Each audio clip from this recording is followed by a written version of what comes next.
हाँ अभी रुक जा, अभी समझाता हूँ क्या होता है। एफएम एफएम नहीं है इसमें कुछ। समझते हैं एग्जैक्टली क्या होगा। ईश्वर तैयार है? हाँ सर। मस्त चैप्टर है। मॉड्यूल देखा भी नहीं एफएम और कॉर्पोरेट का एक वही बार। अभी देखेंगे ना। अच्छा साक्षी क्या दिक्कत है? Will see.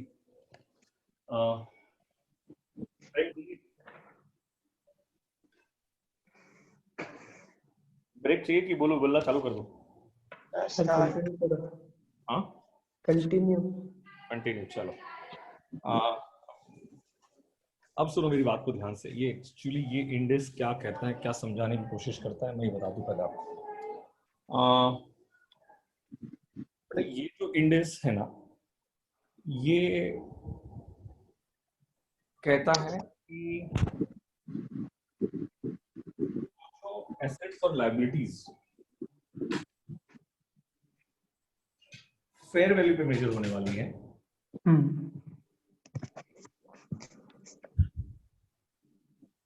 उसकी फेयर वैल्यू कैसे डिसाइड करें। रिपीट करना ध्यान से।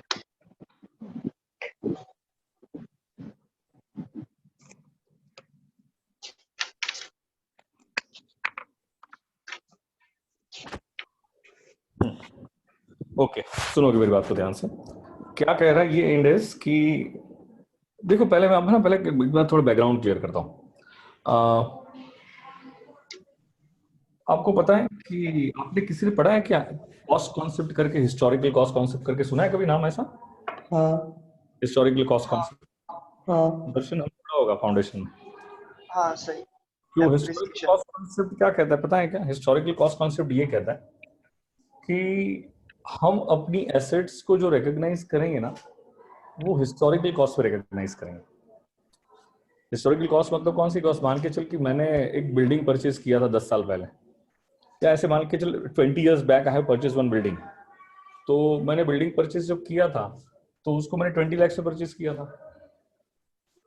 तो अब मेरी बुक्स ऑफ अकाउंट्स में आज भी वो 20 lakhs को डिप्रिशिएट करते करते करते करते करते मेरी बुक्स ऑफ अकाउंट्स में बिल्डिंग की वैल्यू आ रही है 12 लाख रुपया। कितनी आ रही है? 12 लाख रुपया। तो मतलब ये 12 लाख रुपया कौन सी कॉस्ट है?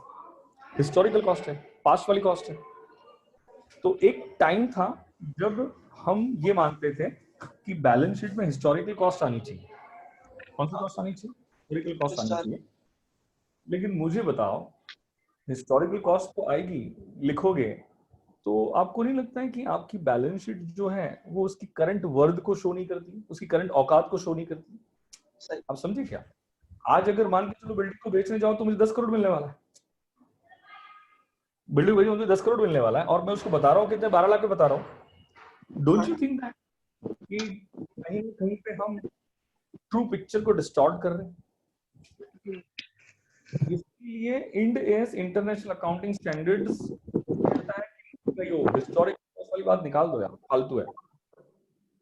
हिस्टोरिकल कॉस्ट वाली बात निकालो, ये सब फालतू है। आप एसेट्स को और लायबिलिटीज को फेयर वैल्यू पे मेजर करो। किससे मेजर करो? फेयर। अभी मैंने आपको बताया फेयर वैल्यू मतलब क्या होता है, कि हमें लगता है कि ये करेक्ट वैल्यू है, this is the correct value. तो हमें लगता है, वो लगते पे नहीं चलता है ना। तो ऐसे बहुत सारे स्टैंडर्ड्स हैं, इंडेस हैं अकाउंट, आई वुड रादर से ऐसे बहुत सारे इंडेस हैं जो ये कहते हैं कि आप एसेट्स को फेयर वैल्यू पे लेके आओ। किस पे लेके आओ? फेयर वैल्यू पे लेके आओ। तो अब क्वेश्चन ये रेज होता है कि भाई फेयर वैल्यू मेजर कैसे करें, एक्यूरेट वैल्यू मेजर कैसे करें? तो उसके लिए ये स्टैंडर्ड है, और उस स्टैंडर्ड का नाम क्या है? इंडेस 113। मतलब जो जो अकाउंटिंग स्टैंडर्ड या जो जो इंडेस या जो जो इंटरनेशनल अकाउंटिंग स्टैंडर्ड ये कहता है कि एसेट्स और लायबिलिटीज फेयर वैल्यू पे होनी चाहिए। कौन सी वैल्यू पे होनी चाहिए? फेयर वैल्यू पे होनी चाहिए। तो वो फेयर वैल्यू कैलकुलेट कैसे करें, डिटरमाइन कैसे करें, तो वो कौन सिखाता है हमें? इंडेस 113 सिखाता है। कौन सिखाता है? इंडेस 113। बात समझ में आ गई क्या आपको? यहाँ पे इसमें कोई दिक्कत है क्या ईश्वर? नहीं sir. There are many Indies and AS wanted to measure assets and liabilities at fair value।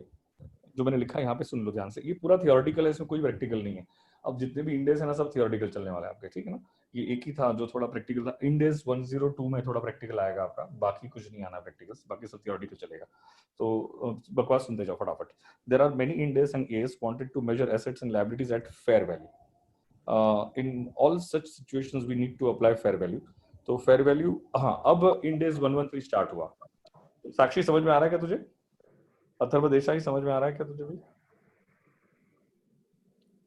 और कौन भगवान ही जाने। ओके चलो, अब क्वेश्चन ये रेज होता है कि भाई फेयर वैल्यू क्या होती है। तो इंडेस 113 ये कहता है fair value is a price that would be received to sell an asset and that would be paid to transfer a liability, that would be paid to transfer a liability। अच्छा मैं पहले एक बात क्लियर कर दूं, fair value कभी expense और income की नहीं होती है, फेयर वैल्यू एसेट्स और लायबिलिटीज की होती है। सुनो मेरी बात को ध्यान से, फेयर वैल्यू कभी एसेट्स, एक्सपेंस और इनकम की नहीं होती है। फेयर वैल्यू ऑलवेज किसकी होती है? एसेट्स और लायबिलिटी होती है। इसीलिए ध्यान रख। और एक बात बताओ, पूरा बिजनेस का जो फाइनेंशियल स्टेटमेंट है ना वो चार ही बात से बनता है। फाइनेंशियल स्टेटमेंट फाइनल अकाउंट बोल दो आप, तो फाइनेंशियल स्टेटमेंट्स है ना वो चार ही बातों से बनता है। Number 1 income, number 2 expense, number 3 assets, number 4 liabilities. Trading in profit and loss account और बैलेंस शीट में चेक कर लो, आपको ये चारों के अलावा कुछ नहीं मिलेगा। हाँ समझ गए क्या मेरे यहाँ पे? ये तो फेयर वैल्यू ऑलवेज किस पे अप्लाई होता है? Fair value always be of any liability और एसेट। मैंने यहाँ पे लिखा हुआ ये रहा, ये कोई एसेट्स और लायबिलिटीज का ही होगा, ये कोई इनकम और एक्सपेंस का नहीं होगा। You all agreed with this? Correct है? अब धीरे धीरे मेरी बात को सुनना। मैं मुझे लग रहा है जितना बोलूंगा ना उतना सफिशिएंट है, एटलीस्ट उन टर्म्स को समझने के लिए और एटलीस्ट इन बातों को समझने के लिए। करेक्ट है? तो फेयर वैल्यू क्या है? इंडेस 113 ये कहता है वो एक प्राइस है that would be receive to sell an asset and that would be paid to transfer a liability in an orderly transactions between market participants at measurement date in an orderly transactions between market participants at measurement date। ऐसा कुछ लिखा हुआ है इंडेस 113 में। इंडेस 113 ये कहता है कि अगर आप जब किसी एसेट को बेचने जाते हो, मतलब fair value is a price that would be receive to sell an asset. मेरे पास मेरी बैलेंस शीट में एक मशीनरी है, मेरे पास बैलेंस शीट मशीनरी है और मैं इंडेस फॉलो करता हूँ। क्या फॉलो करता हूँ? इंडेस फॉलो करता हूँ।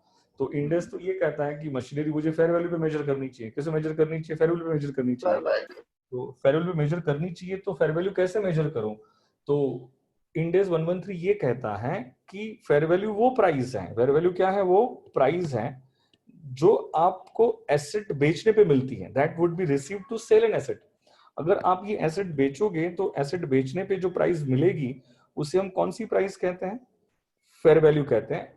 और अगर लायबिलिटी के केस में क्या होगा? अगर आप ये लायबिलिटी को पे करोगे, क्या करोगे? लायबिलिटी को ट्रांसफर करोगे। लायबिलिटी को ट्रांसफर करोगे मतलब लायबिलिटी का पेमेंट कर दोगे, तो उस सिचुएशन में जो प्राइस होगी that would be the fair value price. Repeat करो, तुरंत धीरे धीरे समझेगा, तुरंत नहीं समझेगा। Fair value is price that would be receive to sell an asset.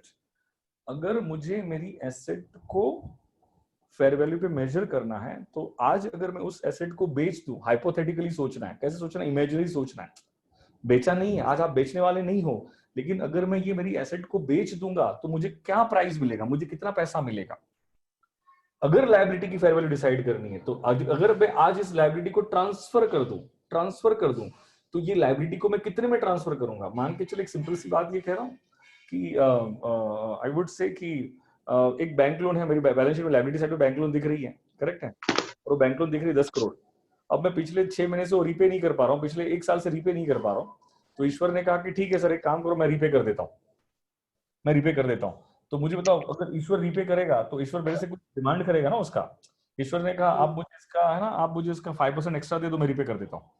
तो अगर ये मैं मेरी लायबिलिटी अगर मैं ईश्वर को ट्रांसफर करता हूं तो उस टाइम पे वो कौन सी प्राइस आती है? तो वो प्राइस उस एसेट्स और लायबिलिटीज की कौन सी प्राइस बन जाती है? फेयर वैल्यू बन जाती है। कौन सी प्राइस बन जाती है? फेयर वैल्यू बन जाती है।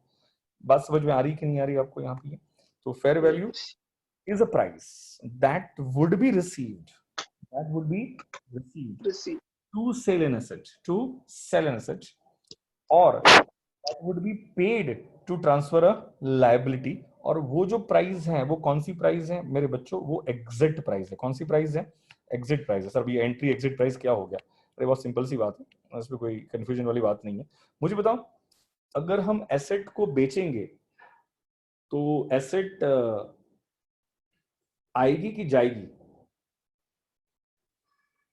दर्शन,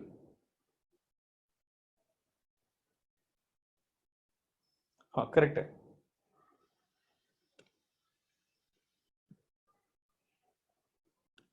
हेलो दर्शन, चला गया क्या? भाग गया क्या?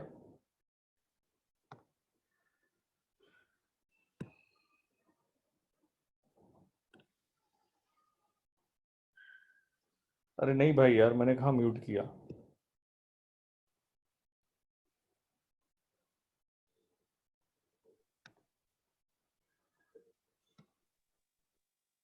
हाँ अह, वाह एक मिनट, इसको भी अनम्यूट कर दो ना। अनम्यूट कर रहा हूँ। ओके, ईश्वर है क्या तू? हाँ सुनो क्या बोला मैंने। फेयर वैल्यू वो प्राइस है that would be receive to sell an asset. मतलब अगर हम एसेट को बेचेंगे, मैं कुछ बोल रहा था, हाँ एग्जिट प्राइस और एंट्री प्राइस पे। मुझे बताओ कि जब हम एसेट को बेचेंगे, जब हम एसेट को बेचेंगे तो एसेट अंदर आएगी, एंट्री होगी एसेट की, कि एसेट एग्जिट होगा, बाहर जाएगा? सर, कैश भी तो एसेट है ना। अरे तू अभी छोड़ कैश को, कैश फाइनेंशियल इंस्ट्रूमेंट में क्लासिफाई होगा। ठीक है। कैश को फेयर वैल्यू पे नहीं ला सकते ना, कैश की तो अपनी ही वैल्यू एक फेयर वैल्यू है यार। अच्छा फाइनेंशियल इंस्ट्रूमेंट में आएगा। बहुत ज्यादा सोचेगा ना तो फिर तो मजे का डिस्कशन है भाई, दो और ज्यादा डिस्कशन कर सकते हैं, तो उसमें कोई ये नहीं है। लेकिन कैश जाएगा, फाइनेंशियल इंस्ट्रूमेंट में जाता है, तो भी मैं इंड एस 32 बताऊंगा ना, तब जाके उस पर डिस्कशन करूंगा आपके साथ। ऐसे हो तो we are not talking about cash की फेयर वैल्यू। तो कैश की फेयर वैल्यू क्या निकालेगा? नहीं, कुछ भी नहीं निकाल पाऊंगा। मैंने क्या कहा, ये इंडेक्स कहाँ पे अप्लाई होता है? ये इंडेक्स यहाँ पे फेयर वैल्यू। अप्लाई होता है जहां पे ऐसे इंडेक्स हैं जो कहते हैं कि जैसे कि मान लें कि इंडेक्स मतलब हमारे यहाँ पे इंडिया में अकाउंटिंग स्टैंडर्ड 10 है, प्लांट प्रॉपर्टी एंड इक्विपमेंट वाला, पीपी वाला। तो वो कहता है कि एसेट्स और लायबिलिटीज फेयर वैल्यू पे आनी चाहिए। तो फेयर वैल्यू कैसे मेजर करें? तो उसके लिए स्टैंडर्ड लाया गया। हमारा इंडियन गैप में ऐसा कोई स्टैंडर्ड नहीं था, लेकिन इंटरनेशनल अकाउंटिंग स्टैंडर्ड में इंडेक्स में ऐसा स्टैंडर्ड है कि जो कहता है कि फेयर वैल्यू को किस तरह से मेजर करना है। बात समझ में आई क्या यहाँ पे? हाँ तो कोई, मैं कह रहा हूँ कि मेरी मेरी मशीनरी है, मुझे उसको फेयर वैल्यू पे मेजर करना है। तो फेयर वैल्यू पे मेजर करना है तो फेयर वैल्यू वो प्राइस है that would be receive to sell an asset. अगर मैं एसेट को बेचूंगा, अभी एक बात समझो, Ind AS 113 entity based situation को कंसीडर नहीं करता है। वो कौन सी सिचुएशन कंसीडर करता है? मार्केट बेस्ड सिचुएशन कंसीडर करता है। तो सर अब ये क्या बोले जा रहे हो आप? मैं ये कह रहा हूँ भाई, मुझे बता, आज के एसेट को बेचना है? नहीं, आज एसेट को बेचना नहीं है ना, आज तो हम हाइपोथेटिकली इमेजरी सोच रहे हैं कि अगर मैं ये एसेट को बेचूंगा तो कितने में बेचूंगा। तो बताओ, हाँ ये एंटिटी की सिचुएशन आज है कि आज एसेट को बेचना है? नहीं, आज एंटिटी की ऐसी कोई सिचुएशन नहीं कि एसेट को बेचना है। ये तो एक मार्केट बेस ऐसी हाइपोथेटिकल सिचुएशन क्रिएट कर रहा है कि अगर मार्केट में इस एसेट को बेचूंगा तो वो बेचने वाली प्राइस कौन सी प्राइस होगी? एंट्री प्राइस होगी कि एग्जिट प्राइस होगी? बेचने वाली प्राइस कौन सी प्राइस होगी? Entry price. एसेट को खरीदते हो तो एसेट एंटर होती है बिजनेस हाँ में, तो उस प्राइस को एंट्री प्राइस कहता है। कौन सी प्राइस कहता है? एंट्री प्राइस कहता है। लेकिन ये जो प्राइस है वो एंट्री प्राइस है कि एग्जिट प्राइस है आपकी? एग्जिट। मतलब इंड इज 113 एग्जिट प्राइस पे फोकस कर रहा है। किस पे फोकस कर रहा है? एग्जिट प्राइस पे फोकस कर रहा है। इंड इज 113 की डेफिनेशन में, फेयर वैल्यू की डेफिनेशन में वो क्लियरली मेंशन कर रहा है कि फेयर वैल्यू वो प्राइस है that would be received to sell an asset, that would be received। उसका मतलब अगर आप एसेट को बेचोगे तो उससे जो प्राइस मिलेगी, अगर आप एसेट को एग्जिट करोगे तो ये तो सोचने वाली बात है ना। ये तो हम सब हाँ पुलाव पका रहे हैं, तो खाली पुलाव पका रहे तो इमेजिनरी सिचुएशन होगी। अगर आप लायबिलिटी की फेयर वैल्यू डिसाइड करनी है तो that would be paid to transfer liability, मैंने कहा ना, मेरे पास पे करने के लिए पैसा नहीं है भाई। 10 करोड़ की लायबिलिटी दिख रही है मेरे पास बैलेंस शीट पे। तो ईश्वर क्या बोलता है, ठीक है सर एक काम करो, मैं पे कर सकता हूँ, लेकिन मुझे इसका 5% एक्स्ट्रा देना पड़ेगा। तो मैं मेरी लायबिलिटी ईश्वर को ट्रांसफर कर रहा हूँ। क्या कर रहा हूँ, ईश्वर को ट्रांसफर कर रहा हूँ, तो लाइबिलिटी इन हो रही है कि लाइबिलिटी एग्जिट हो रही है?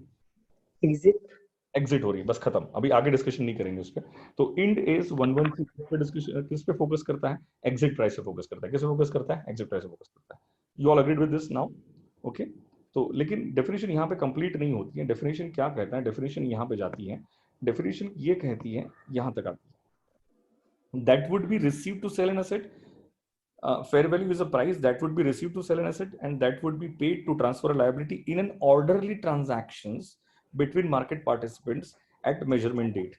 अब मेजरमेंट डेट मतलब क्या? मुझे आज मेजर करना है, मुझे आज मेरी मशीनरी को मेजर करना है, तो आज की डेट कौन सी डेट बन जाएगी? मेजरमेंट डेट बन जाएगी। मुझे आज मेरी लैंड एंड बिल्डिंग को मेजर करना है, तो मेरी आज की डेट कौन सी बन जाएगी? मेजरमेंट डेट बन जाएगी। ये बात समझ में आ गई क्या आपको यहाँ पे? हाँ फेयर वैल्यू मीन्स कौन सी प्राइस हो जाएगी? Exit price. अरे सबसे पहले मैं ये बोल रहा हूँ कि ना थोड़ा दिमाग को है ना खाली रख के बैठना, और ज्यादा दिमाग को प्रेशर मत देना, सर इसका क्या होगा, उसका क्या होगा, इसका क्या होगा। अगर इसका उसका करने जाएंगे ना तो फिर खत्म ही नहीं होना इसका, ठीक है ना? ऐसा है। तो इसमें तो बहुत सारे कॉम्प्लिकेशंस हैं, क्योंकि ये बेसिकली सीए फाइनल के अकाउंटिंग आपके इंडेस है, और सीए फाइनल लेवल पे तो जहाँ पे 20 आवर्स में ये डिस्कशन होता है, तो उस डिस्कशन को अगर हमें 1 आवर में खत्म करना है तो एटलीस्ट आपके स्टडी मटेरियल में जितना लिखा है उतना डिस्कस कर लेते हैं। तो जितना स्टडी मटेरियल में लिखा है उतना डिस्कस हो गया, तो जो पूछा जाएगा वहीं से पूछा जाएगा। कोई भी क्वेश्चन अगर पूछा भी गया तो we will be comfortable to at least write down something. तो उस कंफर्ट जोन में आने के लिए हम लोग ये पढ़ रहे हैं। नॉलेज के लिए ठीक है, थोड़ा बहुत समझ में आ गया तो नॉलेज गैदर कर लेना, लेकिन नॉलेज के पॉइंट ऑफ व्यू आपके स्टडी मटेरियल का ड्राफ्टिंग है ही नहीं, तो इसीलिए यहाँ पे जो भी 5-10 मार्क जो आने वाले हैं वो 5-10 मार्क को गैदर करने के लिए हम सारा डिस्कशन कर रहे हैं। तो उस इंटेंशन से हम पढ़ेंगे, ठीक है ना? अब मुझे बताओ, फेयर वैल्यू मतलब किस पे फोकस कर रहा है? ये एग्जिट प्राइस पे फोकस कर रहा है। अगर कोई एसेट को अक्वायर करते हैं या कोई लाइबिलिटी क्रिएट करते हैं, मतलब लेके लाइबिलिटी अगर क्रिएट करते हैं, बैंक से अगर लोन लेके आए तो क्या लाइबिलिटी क्रिएट होती है ना, एंटर होती है, तो वो कौन सा प्राइस है? Entry price. लेकिन इंड एस 113 एंट्री प्राइस की बात करता नहीं है। इंड एस 113 किस पे फोकस करता है? एग्जिट प्राइस पे फोकस करता है। इंड एस 113 क्या कहता है? एसेट परचेज करोगे तब की प्राइस नहीं, एसेट सेल करोगे तब की प्राइस। और सेल करना नहीं है, इमेजिनरी सोचना है, आपको सोचना है, हाइपोथेटिकली सोचना है। आप समझे मेरी बातों को? तो लाइबिलिटी जब लेके आते हो तो वो तो एंट्री वैल्यू होगी ना, उसकी एंट्री प्राइस होगी, तब की प्राइस नहीं। लाइबिलिटी का अगर लाइबिलिटी को ट्रांसफर करोगे तो बताओ वो कौन सी प्राइस होगी? Exit price. हाँ। ये 113 किस पे फोकस कर रहा है? इंडेस 113 एग्जिट प्राइस पे फोकस कर रहा है। क्या ये मेरा सेंटेंस समझ में आ गया क्या? ईश्वर, साक्षी, अथर्व देसाई, धोखा, अंडरस्टूड? धोखा भाग गया क्या वापस? अगेन म्यूटेड, मैंने कहा म्यूट किया भाई तेरे को?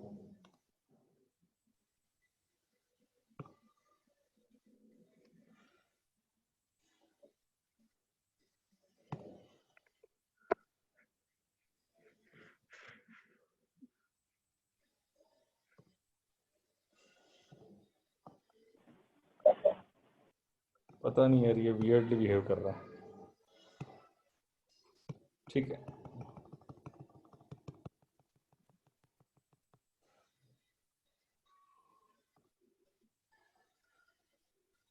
चल भाई ईश्वर, तू से रिस्पॉन्स करते रहे। हाँ हाँ, धोखा आ गया वापस। चल ओके, तो ये बात समझ में आ गई। Entry price is not a fair value, price is not a fair value. तो आगे बढ़ते हैं। अभी फेयर वैल्यू में मेन कंपोनेंट्स क्या है? एक तो ऑर्डरली ट्रांजैक्शंस है, मार्केट है और मार्केट पार्टिसिपेंट है। लिखा ना यहाँ पे, किस में होना चाहिए? Orderly transaction, market participant. Participants at measurement date. Measurement date का डिस्कशन मैंने कर लिया। जिस डेट पे आपको, जैसे मेरे पास मान के चलो रिलायंस कंपनी के शेयर है, तो मुझे रिलायंस कंपनी के शेयर्स को फेयर वैल्यू पे मेजर करना है। किस पे मेजर करना है? फेयर वैल्यू पे मेजर करना है। तो आज मेजर करना है तो मेजरमेंट डेट भी क्या होनी चाहिए? आज की होनी चाहिए। तो मेजरमेंट डेट का डिस्कशन हो गया आपके साथ। ऑर्डरली ट्रांजैक्शन क्या होता है, मेरी बात को समझने की कोशिश करना। हम पहले स्टेप बाय स्टेप चलते हैं। End AS 113 market based situation को कंसीडर करता है, न कि एंटिटी बेस्ड सिचुएशन को कंसीडर करता है। एंटिटी बेस्ड सिचुएशन परमिटेड नहीं है। कौन सी सिचुएशन चाहिए हमें? मार्केट बेस्ड सिचुएशन चाहिए। और ये मार्केट बेस्ड सिचुएशन को हम कहते हैं हाइपोथेटिकल सिचुएशन। क्या कहते हैं उसे? Hypothetical situation. जरा रीड कर लेते हैं मैंने क्या लिखा हुआ है। If any entity wanted to decide the fair value of its assets or liabilities, then entity cannot consider own situation. मतलब entity अपनी situation consider नहीं कर सकती है. Normally to sell one asset in the market, how much time it takes, that we need to consider, and this situation is known as hypothetical situation. Ind AS 113 never consider actual situation. वो actual situation को कभी consider करता नहीं है. Orderly transaction का मतलब क्या होता है? At least give some normal time to occur one transactions. तो उसे कहते हैं orderly transaction. मैं अभी पूरा explain करता हूँ, तब ज़्यादा समझ में आएगा. मैंने ये कहा कि end AS 113 market based situation को कंसीडर करता है, वो एंटिटी बेस्ड सिचुएशन को कंसीडर करता नहीं है. अगर किसी एसेट्स और लायबिलिटीज की फेयर वैल्यू करनी है, किसी एसेट्स और लायबिलिटीज की फेयर वैल्यू करनी है, तो फेयर वैल्यू क्या होगी? फेयर वैल्यू वो वैल्यू है, वो प्राइस है that would be received to sell an asset and that would be paid to transfer liability. तो अब मुझे बताओगे that would be received to sell an asset. तो मान के चलो कि मेरे पास कुछ फिक्स एसेट्स हैं, उसकी मुझे फेयर वैल्यू करनी है, तो मैं कौन सी सिचुएशन कंसीडर करूंगा? क्या एंटिटी की सिचुएशन कंसीडर करूंगा कि मार्केट बेस्ड सिचुएशन कंसीडर करूंगा? मुझे करना पड़ेगा मार्केट बेस्ड करना पड़ेगा. सर एग्जांपल लेके समझो, ज्यादा समझ में आए. मेरा बिजनेस बैंकरप्सी में चला गया, इंसॉल्वेंट हो गया. तो अब मुझे बताओ, क्या मैं एसेट को जो बेचूंगा, क्या ये मेरा नॉर्मल सिचुएशन रहेगा कि ये मेरा फोर्स सेल होगा? Force sale. ये कौन सा सेल्स होगा? मेरा फोर्स सेल्स होगा. तो ये तो एंटिटी की सिचुएशन क्रिएट हो गई ना. मतलब ये ऐसा फोर्स सेल कंसीडर करना नहीं है, एंटिटी की सिचुएशन को कंसीडर करना नहीं है, मार्केट की सिचुएशन को कंसीडर करना है. मान के चलो मेरा फ्लैट है, मुझे बेचना है, करेक्ट? तो मेरा फ्लैट अगर मुझे बेचना है, तो क्या लग रहा है, मैंने आज सोचा कि मुझे मेरा फ्लैट बेचना है और बिक जाएगा? क्या? पॉसिबल ही नहीं है.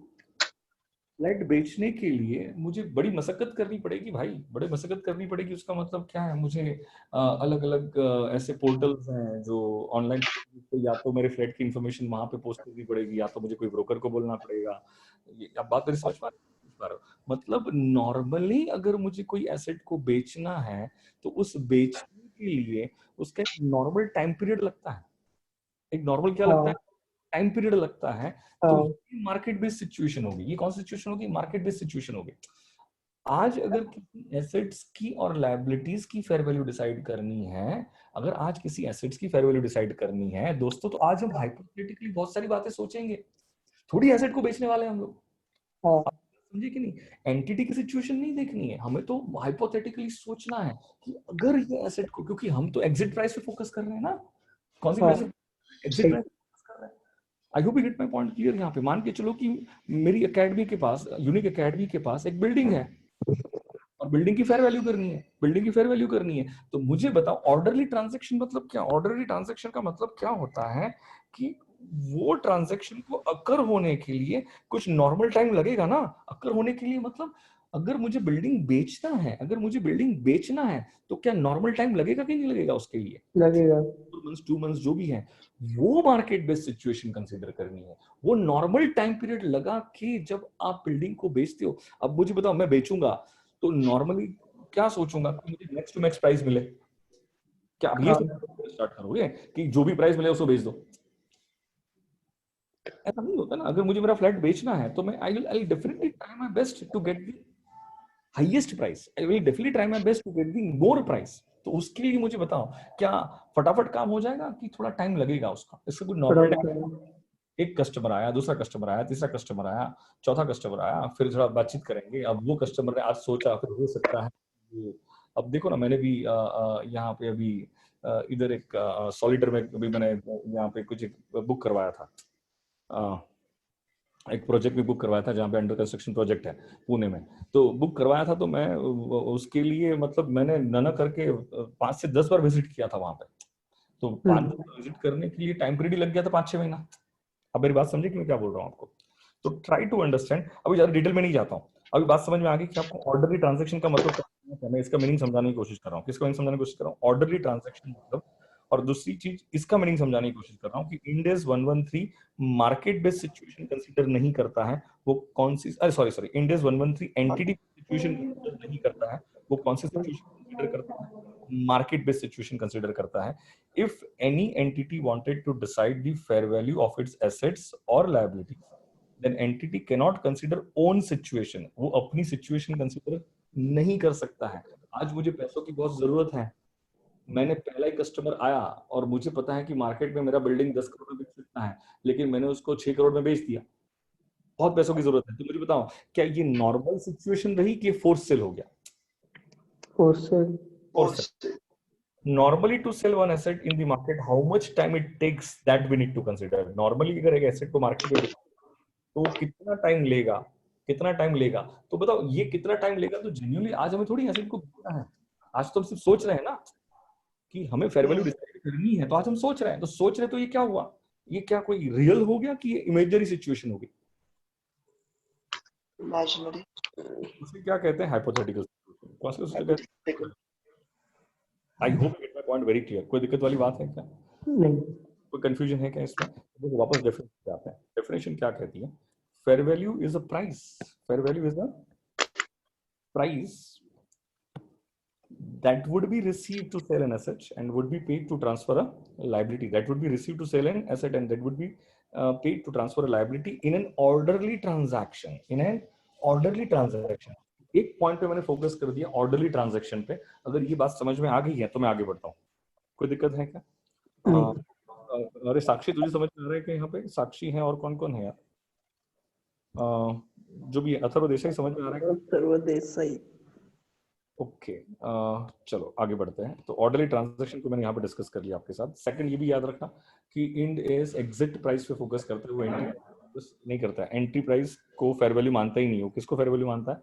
एग्जिट प्राइस को फेयर वैल्यू मानता है. ओके आगे चलते हैं.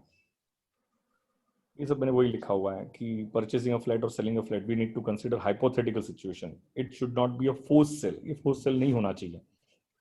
If one company becomes insolvent, selling their assets and liabilities, this is a forced transaction ना. अगर वो insolvent हो रही है, उसकी assets और liabilities को बेचेंगे तो ये तो forced transaction हो गया. It should not be treated as orderly transaction. ये orderly transaction मतलब इसको orderly transaction treat नहीं किया जा सकता है. Agreed? इसमें कोई दिक्कत है तो मुझे पूछो. अब मुझे बताओ, मार्केट देखना है, लेकिन अब क्वेश्चन ये रेज हो रहा है कि हम मार्केट कौन सा देखें. अब हम एसेट को कहाँ बेचेंगे? मार्केट में बेचेंगे ना. आप एसेट को बेचोगे तो कहाँ बेचोगे? मार्केट में बेचोगे ना आप यहाँ पे. तो क्वेश्चन ये रेज होता है कि हम कौन सा मार्केट देखें, हम कौन सा मार्केट देखें. तो दो टाइप के मार्केट है. एक तो प्रिंसिपल मार्केट है, दूसरा कौन सा मार्केट है? मोस्ट एडवांटेजियस मार्केट है. मतलब कौन सा मार्केट हो गया? प्रिंसिपल मार्केट हो गया. और दूसरा कौन सा मार्केट हो गया? मोस्ट एडवांटेजियस मार्केट हो गया. तो प्रिंसिपल मार्केट कौन सा मार्केट है? जहां पे एंटिटी नॉर्मली क्या करती है? ट्रांजैक्ट करती है. एंटिटी नॉर्मली क्या करती है? ट्रांजैक्ट करती है. तो उससे हम कौन सा मार्केट कहते हैं? प्रिंसिपल मार्केट कहते हैं. या तो वहां पे हाईएस्ट और ग्रेटेस्ट वॉल्यूम होता है. वॉल्यूम पे एंटिटी का मतलब वहां ग्रेटेस्ट और हाईएस्ट वॉल्यूम पे उस पर्टिकुलर एसेट ट्रेड होती है. उसे कौन सा मार्केट कहते हैं? प्रिंसिपल मार्केट कहते हैं. एग्जांपल लेके समझाता हूँ. मुझे बताओ, हमारी कंट्री में बहुत सारे स्टॉक एक्सचेंज है कि नहीं है? हाँ. दो ही रिकॉग्नाइज है. कौन सा? एक एनएससी एंड एक BSE. ये दो ही रिकॉग्नाइज है. बाकी पुणे स्टॉक एक्सचेंज है, पुणे का स्टॉक एक्सचेंज भी, लेकिन वो रिकॉग्नाइज नहीं है. और ऐसे बहुत सारे स्टॉक एक्सचेंज हैं जो अपने आप को online platform as online platform recognise करा ही नहीं पाए हैं. मेरी बात सुनोगे ध्यान से. अगर मान के चलो कि मैंने यहाँ पे एग्जांपल लिया हुआ है. If I want to sell shares of one company which I am holding, मतलब मेरे पास रिलायंस के शेयर्स हैं, करेक्ट है, मुझे उसको बेचना है. फेयर वैल्यू डिसाइड करनी है. क्या डिसाइड करनी है? फेयर वैल्यू डिसाइड करनी है. तो फेयर वैल्यू के लिए कौन सी प्राइस चाहिए? एग्जिट प्राइस चाहिए. कौन सी प्राइस चाहिए? एग्जिट प्राइस चाहिए. और वो भी क्या होना चाहिए? ऑर्डरली ट्रांजैक्शन होना चाहिए. वो समझ में आ गया आपको? अभी मैं डिस्कशन कर रहा हूँ मार्केट पे. किस पे डिस्कशन कर रहा हूँ? आपके साथ मार्केट पे. अब मार्केट दो मार्केट हो सकता है. एक तो प्रिंसिपल मार्केट हो सकता है, दूसरा कौन सा मार्केट हो सकता है? मोस्ट एडवांटेजेस मार्केट हो सकता है. तो सर प्रिंसिपल मार्केट मतलब क्या? प्रिंसिपल मार्केट मतलब वो मार्केट जहां पे ऑल एंटिटीज नॉर्मली ट्रांजैक्ट. लिखा है मैंने यहाँ पे, ऑल एंटिटीज नॉर्मली क्या होता है? ट्रांजैक्ट. और we can find greatest volume. We can find greatest volume. Reliance के शेयर एनएससी पे भी ट्रेड होते हैं तो बीएससी पे भी ट्रेड होते हैं. करेक्ट है? हाँ. लेकिन एनएससी पे उसका रोज का ट्रेडिंग 1 लाख करोड़ का है, जबकि बीएससी पे उसका ट्रेडिंग सिर्फ 25,000 करोड़ का है. तो मुझे बताओ ग्रेटेस्ट वॉल्यूम कहाँ पे हो रहा है? एनएससी पे? NSE दोनों मार्केट दोनों है, दोनों मार्केट दोनों है। तो ग्रेटेस्ट वॉल्यूम कहाँ पे हो रहा है? ग्रेटेस्ट वॉल्यूम कहाँ पे हो रहा है? एनएससी पे हो NSE रहा है। कौन सा मार्केट बन गया प्रिंसिपल मार्केट? कौन सा मार्केट बन गया प्रिंसिपल मार्केट? principal तो हम कौन से मार्केट की प्राइस को कंसीडर करेंगे? हम प्रिंसिपल मार्केट की प्राइस को कंसीडर करेंगे। और प्रिंसिपल मार्केट वो है जहां पे सारी एंटिटीज नॉर्मली ट्रांसैक्ट करती हैं। yeah highest कौन से वॉल्यूम पे? ग्रेटेस्ट वॉल्यूम पे। कौन से वॉल्यूम पे? Greatest volume. greatest one I hope you get my point. मेरी बात समझ आ रही है आपको? तो सर क्या प्रिंसिपल मार्केट एक ही हो सकता है क्या? नहीं नहीं नहीं, प्रिंसिपल मार्केट एक ही हो सकता है, एक से ज्यादा भी हो सकता है। अब मान के चलो कि एनएससी पे ट्रेडिंग हो रहा है रिलायंस का 1 लाख करोड़ का, और बीएससी पे ट्रेडिंग हो रहा है 99,000 करोड़ का। कितने का ट्रेडिंग हो रहा है? 99,000। 99 क्या लग रहा है? ये तो मतलब मोर और लेस वही बन गया ना, क्योंकि ज्यादा डिफरेंस नहीं है। ज्यादा वॉल्यूम है सर। नहीं ठीक है, एक लाख करोड़ पे है, एक 99,000 करोड़ पे है, तो कोई ज्यादा डिफरेंस नहीं आ रहा है। नहीं है ये दोनों मार्केट प्रिंसिपल मार्केट बन गए। तो सर अब कौन से मार्केट की प्राइस लेंगे? जो एडवांटेजेस जो सबसे ज्यादा एडवांटेजियस है। सबसे ज्यादा एडवांटेजियस का मतलब क्या हुआ कि एसेट बेचने जाएंगे तो हमें सबसे ज्यादा प्राइस कहाँ से मिलेगी? कहाँ मिलेगी मैंने आपको वही कहा ना कि ऑर्डरली ट्रांजैक्शन में भी मैंने आपको वही बात बताई, अगर ध्यान से अगर आपने सुना होगा तो। ऑर्डरली ट्रांजैक्शन क्यों लिया इंडेस 113 ने? ऑर्डरली ट्रांजैक्शन लेने का बहुत बड़ा लॉजिक था उसका। ऑर्डरली ट्रांजैक्शन इसीलिए लिया क्योंकि नॉर्मली जब हम एसेट को बेचेंगे ना तो हम घाई गड़बड़ में कभी नहीं बेचेंगे। नॉर्मली जब एसेट को बेचना है, मुझे अगर मेरा फ्लैट बेचना है तो मैं घाई गड़बड़ में कभी नहीं बेचूंगा। इंस्पाइट बहुत जरूरत है तो मैं फोर्स सेल कर दूंगा। अब मेरी बात समझ में आया क्या? लेकिन इंडेस 113 मना करता है। इंडेस 113 क्या कहता है कि हम तो ऑर्डरली ट्रांजैक्शन ही लेंगे। कौन सा ट्रांजैक्शन लेंगे? नॉर्मली अगर आप आपके फ्लैट्स को बेचते हो तो 2 से 3 महीने का अगर टाइम पीरियड लगता है तो लगना ही चाहिए वो उतना। आप मेरी बात समझे कि नहीं समझे? और तो वो ऑर्डरली ट्रांजैक्शन हो गया। दूसरा बात कही उससे मार्केट की बात की। किसकी बात की? मार्केट की बात की। तो मार्केट भी कौन सा मार्केट होना चाहिए? प्रिंसिपल मार्केट होना चाहिए। दो टाइप के मार्केट है, एक तो प्रिंसिपल मार्केट भी है, एक दूसरा मोस्ट एडवांटेजेस मार्केट भी है। अब प्रिंसिपल मार्केट कौन सा मार्केट? जहां पे नॉर्मली एंटिटी ट्रांजैक्ट करती है वो भी ग्रेटेस्ट वॉल्यूम पे। किस पे ट्रांजैक्ट करती है? ग्रेटेस्ट वॉल्यूम पे ट्रांजैक्ट करती है। तो मुझे बताओ क्या प्रिंसिपल मार्केट एक हो सकता है कि एक से ज्यादा भी हो सकता है? एक से ज्यादा भी हो सकता है। तो फिर अब रिलायंस के केस में अब एनएससी की वैल्यू लेंगे कि बीएससी की वैल्यू लेंगे? हम उसकी वैल्यू लेंगे जिसपे सबसे ज्यादा मैक्स बेनिफिट हो रहा है। क्या हो रहा है? मैक्स बेनिफिट मिल रहा है। If there are more than one principal market then consider most advantageous market where you can get the max benefit. Where you can get the max benefit. अब बताओ समझ में आ रहा है कि नहीं आ रहा है आपको यहाँ पे? हाँ हाँ। पर देख लेते हैं एक बार डेफिनेशन क्या लिखा है। बताओ क्या है डेफिनेशन? पर सर एक डाउट है, बोलना। एडवांटेजेस मार्केट जो है वो प्रिंसिपल मार्केट होना जरूरी है? मेरी बात समझ। नहीं, एडवांटेजेस कोई मार्केट है ही नहीं। अब मैंने कहा एनएससी पे 1 लाख का ट्रेडिंग हो रहा है, बीएससी पे 99,000 का ट्रेडिंग हो रहा है, 99,000 करोड़ का ट्रेडिंग हो रहा है। तो ये दोनों मार्केट प्रिंसिपल मार्केट बन गया। लेकिन दोनों में से चूज कौन सा करोगे जो आपका मोस्ट एडवांटेजियस है? मोस्ट एडवांटेजियस कोई मार्केट ही नहीं है। आप समझे कि नहीं समझे? तो समझा कि नहीं समझा? मार्केट तो प्रिंसिपल मार्केट ही है। आपको जो प्राइस लेनी है वो एग्जिट प्राइस किसकी लोगे? एग्जिट प्राइस प्रिंसिपल मार्केट की ही लोगे। अब प्रिंसिपल मार्केट अगर आपको दिख रहा है, मतलब ऐसा समझ में आ रहा है कि नहीं नहीं, अभी देखो मैं एक और एग्जांपल ले लेता हूँ। यहाँ पे पुणे में है ना, हमारे यहाँ पे मार्केट यार्ड है, करेक्ट है? तो मार्केट है तो मुझे पता है, इसलिए बात कर शेयर करता हूँ आपके साथ। पुणे में जो मार्केट यार्ड है ना, यहाँ पे जो मैंगो की सीजन में, अभी जो आम की सीजन चल रही है ना, तो ग्रेटेस्ट वॉल्यूम मतलब है ना, मतलब महाराष्ट्र का ग्रेटेस्ट वॉल्यूम यहाँ पे ट्रेड होता है। ऐसी तो मंडी बहुत सारी होगी ना, ऐसे तो मार्केट यार्ड बहुत सारे होंगे। लेकिन यहाँ पे तू अगर देखेगा ना तो दिन भर में 100 ट्रक आती है जो डिलीवर करके जाती है। तो अब मुझे बता, ऐसे तो मार्केट बहुत सारे हैं, पुणे भी 2-4 मार्केट है, लेकिन प्रिंसिपल मार्केट कौन सा बन गया? ये वाला बन गया जहाँ पे ग्रेटेस्ट वॉल्यूम में ट्रेड होता है। I hope you get my point, what I mean to say यहाँ पे। तो मोस्ट एडवांटेजियस मार्केट कोई मार्केट है ही नहीं।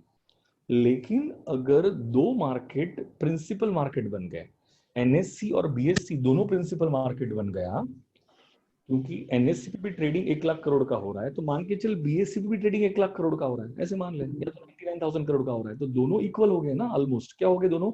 इक्वल हो गया, वो प्रिंसिपल मार्केट बन गए। तो जब दोनों प्रिंसिपल मार्केट बन जाएंगे तो कौन सा मार्केट चूज करोगे, उसमें से कौन से मार्केट की प्राइस चूज करोगे? जिसके एडवांटेजेस ज्यादा बेनिफिट की चूज करोगे? नहीं नहीं, वो चूज करेंगे जो हमारे लिए मोस्ट एडवांटेजेस है। मोस्ट क्या है? एडवांटेज। और मोस्ट एडवांटेजेस का मतलब क्या, कि वो मार्केट की प्राइस चूज करेंगे जहां पे हमें मैक्सिमम पैसा मिलता है। क्या मिलता है? मैक्सिमम बेनिफिट मिलता है। अगर एनएससी में सेल करने जाएंगे तो रिलायंस का शेयर बिकने वाला है 1200 में, अगर बीएससी पे सेल करने जाएंगे तो बिकने वाला है 1202 में। तो आप कहां पे बेचोगे? कौन सी प्राइस को कंसीडर करोगे? 1202 वाली प्राइस कंसीडर करोगे? I hope you get my point what I to say. यहां पे अभी कोई दिक्कत है क्या इसमें? ईश्वर क्लियर हो गया? हाँ सर। तो बताओ, फेयर वैल्यू के मेन कंपोनेंट मैंने यहाँ पे लिखे थे। फेयर वैल्यू के मेन कंपोनेंट में क्या क्या लिखा था? नंबर 1 क्या होना चाहिए? ऑर्डरली ट्रांजैक्शन होना चाहिए। नंबर 2 क्या होना चाहिए? मार्केट होना चाहिए। और नंबर 3 क्या होना चाहिए? मार्केट पार्टिसिपेंट होना चाहिए। मार्केट क्या होना चाहिए? पार्टिसिपेंट होना चाहिए।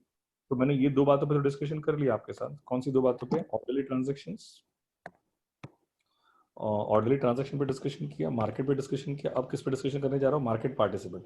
ये बहुत सिंपल सी बात है, इसमें कोई दिक्कत नहीं है। मैंने यहाँ पे लिखा होगा मार्केट पार्टिसिपेंट। अब मुझे बताओ,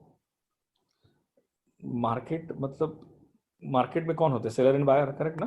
कौन होता है सेलर एंड बायर? कौन से मार्केट वाला? Principal market. अगर दो एक से ज्यादा प्रिंसिपल मार्केट है तो कौन से मार्केट वाले? मोस्ट एडवांटेजियस मार्केट वाले। तो सेलर बायर कहाँ पे होने चाहिए आपके? सेलर बायर होने चाहिए प्रिंसिपल मार्केट के या तो मोस्ट एडवांटेजियस मार्केट के। दे मस्ट बी इंडिपेंडेंट, वो इंडिपेंडेंट होने चाहिए, रिलेटेड नहीं होने चाहिए। रिलेटेड प्राइस अफेक्ट हो जाएगी। प्राइस क्या हो जाएगी? अफेक्ट हो जाएगी। आप समझे कि नहीं समझे? चलो कि मेरा फ्लैट में बेचने जा रहा हूँ और मेरा ब्रदर इन लॉ खरीदने आ रहा है, तो मुझे, आपको नहीं लगता है कि फिर तो मेरा देखने का नजरिया चेंज हो जाएगा? I hope you get my point, what I mean to say. तो वो रिलेटेड पार्टी नहीं होनी चाहिए। क्या पार्टी नहीं होनी चाहिए? रिलेटेड पार्टी नहीं होनी चाहिए। मस्ट बी नॉलेजेबल, ये सब इकोनॉमिक्स वाली बातें हैं। Must be knowledgeable about the assets and liabilities to be transacted. दोनों को, वो जो भी एसेट्स और लायबिलिटीज में जो ट्रांजैक्शन कर रहे हैं उसको उसका नॉलेज होना चाहिए। They both are able to transact. वो क्या होने चाहिए? एबल टू ट्रांजैक्ट होने चाहिए। Buyer seller must be able to transact financially and willing to transact होना चाहिए। और ये फोर्स ट्रांजैक्शन नहीं होना चाहिए। क्या नहीं होना चाहिए? फोर्स ट्रांजैक्शन नहीं होना चाहिए। इसमें मैं डिटेल थोड़ा डिस्कशन कर सकता हूँ एबल टू ट्रांजैक्ट है। एक सेकंड, ये बात सिंपल सी है, यहाँ पे कोई ज्यादा डिटेल डिस्कशन करने की जरूरत नहीं है कि बायर सेलर क्या मतलब। मार्केट पार्टिसिपेंट में कौन होने चाहिए? बायर सेलर होने चाहिए, और वो या तो प्रिंसिपल मार्केट वाले होने चाहिए या तो मोस्ट एडवांटेजेस मार्केट वाले होने चाहिए। तो ये वाला पॉइंट तो क्लियर हो गया, यहाँ पे कोई ज्यादा डिटेल में जाने की जरूरत नहीं है। Second, they must be independent. ये भी समझ में आ गया। वो रिलेटेड नहीं होनी चाहिए, ये भी समझ में आ गया।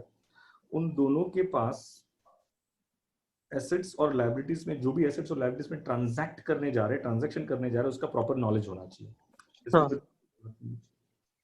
Second, buyer seller must be able to transact financially. Able to transact मतलब वो फाइनेंशियली एबल टू ट्रांजैक्ट होने चाहिए। देखो मैं एक एग्जांपल लेके समझाता हूँ। मैं 2007 में जब यूएस से पुणे आया था ना, तो I used to work for one multinational companies. उसका नाम ओसिव इंटरनेशनल था, और वो बहुत ही एक्सपेंसिव लग्जरियस प्रोडक्ट बेचती थी। अब मुझे बताओ, एक्सपेंसिव लग्जरियस प्रोडक्ट मतलब उसकी रेंज स्टार्ट होती थी 50,000 से और वो जाती थी 5-10 लाख तक। और उसके जो कस्टमर हुआ करते थे, वो कस्टमर कौन थे पता है? कि अमिताभ बच्चन, अक्षय कुमार, ये सब उसके कस्टमर बेस हुआ था। अब मुझे बताओ, क्या अगर उस प्रोडक्ट को लेके अगर मैं सदाशिव पेट में बैठ जाऊं तो क्या प्रोडक्ट बिकने वाली है? मतलब मैं ऐसे एरिया में बैठ जाऊं या ऐसे कोई गांव खेड़े में चला जाऊं, तो क्या वहां के सेलर एबल टू ट्रांजैक्ट होंगे? आई hope you get my point clear है। चलो ऐसे एग्जांपल लेके समझाता हूँ। मुझे मेरे वीडियो लेक्चर्स, ऑनलाइन लेक्चर्स बेचने हैं, करेक्ट है?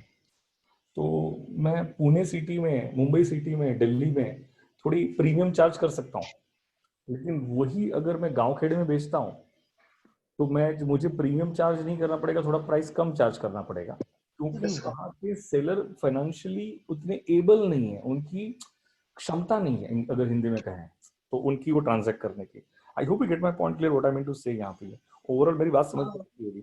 Buyer seller must be able to transact financially. Buyer seller क्या होने चाहिए? वो एबल टू ट्रांजैक्ट होने चाहिए फाइनेंशियली, और उनका विलिंगनेस भी होने चाहिए ट्रांजैक्ट करने की। ये कोई फोर्स ट्रांजैक्शंस नहीं होना चाहिए, कोई फोर्स ट्रांजैक्शंस नहीं होना चाहिए। आई hope you get my point clear.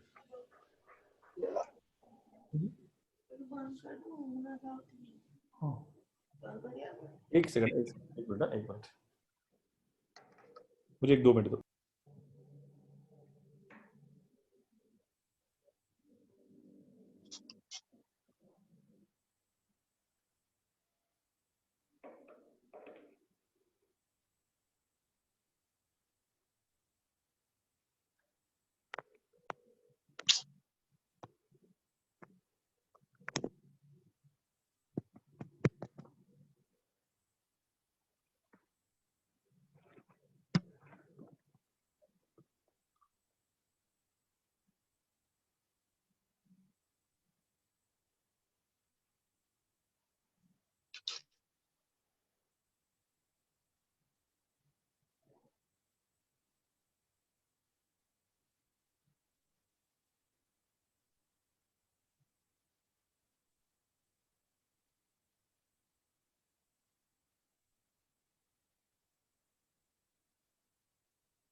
हाँ जी, आप लोग हो गए वहाँ पे?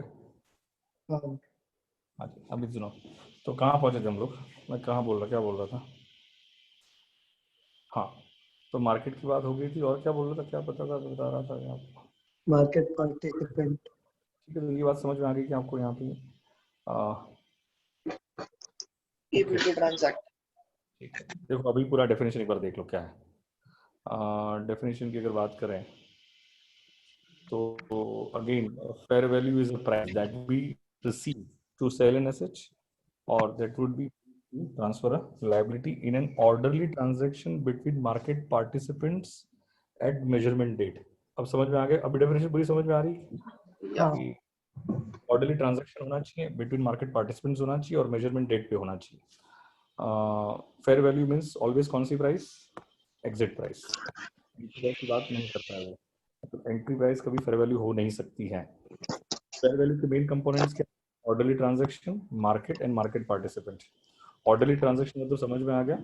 एक बात ऑलवेज ध्यान रखना, end AS 113 market based situation consider करता है, वो एंटिटी बेस्ड सिचुएशन को कंसीडर नहीं करता है। नहीं एंटिटी करता। बेस्ड सिचुएशन समझ में आ गया ना? मार्केट बेस्ड सिचुएशन करने का मतलब हाइपोथेटिकल सिचुएशन, ऐसे मान लो।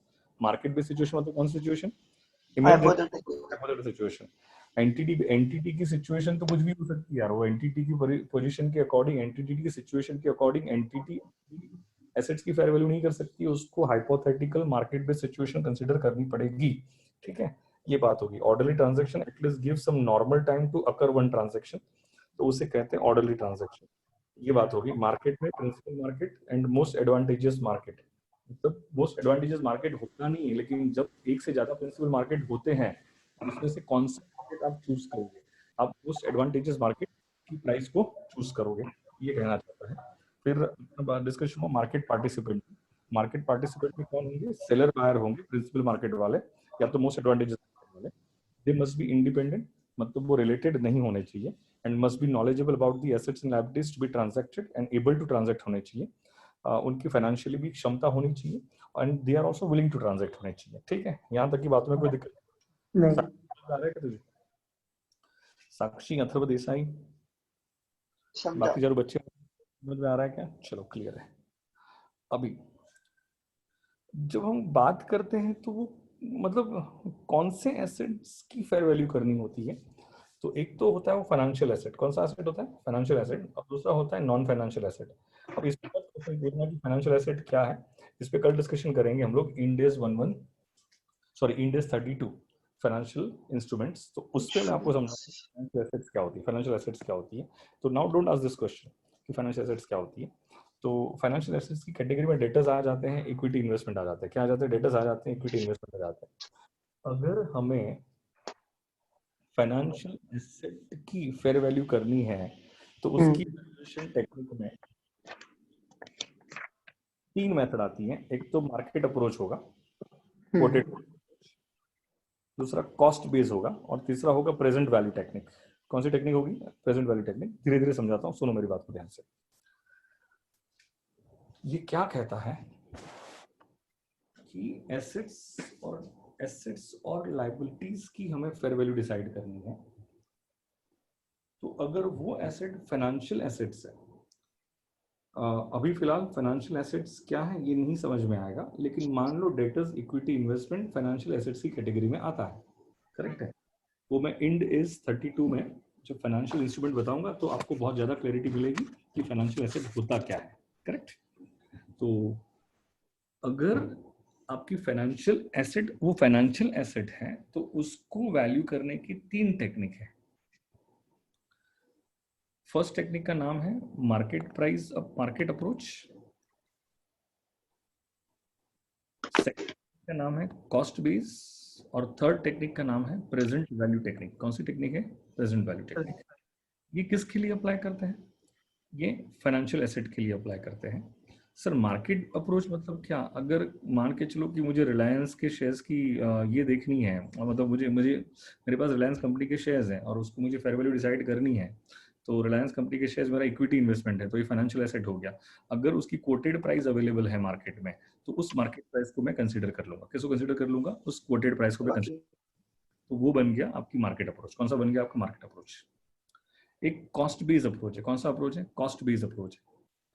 अगर मैं इस एसेट को अगर आज रिप्लेस करूंगा, क्या करूंगा, इस एसेट को जिस कंडीशन में है उसी कंडीशन में अगर मैं आज रिप्लेस करूंगा तो मुझे क्या कॉस्ट पे करनी पड़ेगी, मुझे क्या कॉस्ट पे करनी पड़ेगी, उसे रिप्लेसमेंट कॉस्ट अप्रोच कहते हैं। कौन सा अप्रोच कहते हैं? उसे रिप्लेसमेंट कॉस्ट अप्रोच कहते हैं। मैं इस पे डिटेल में नहीं जाता हूँ क्योंकि कोई मतलब नहीं बनता है। आपके स्टडी मटेरियल में सिर्फ 3 अप्रोच दे दिए, तो 3 अप्रोच बस याद रख लो। एमसीक्यूज में आ सकते हैं ना कि फेयर वैल्यू मेजरमेंट के 3 वैल्यूएशन टेक्निक है फाइनेंशियल एसेट्स को करने की। तो नंबर 1 कौन सा है? Market approach. नंबर 2 कौन सा है? Cost approach. और नंबर 3 कौन सा है? Present value technique approach.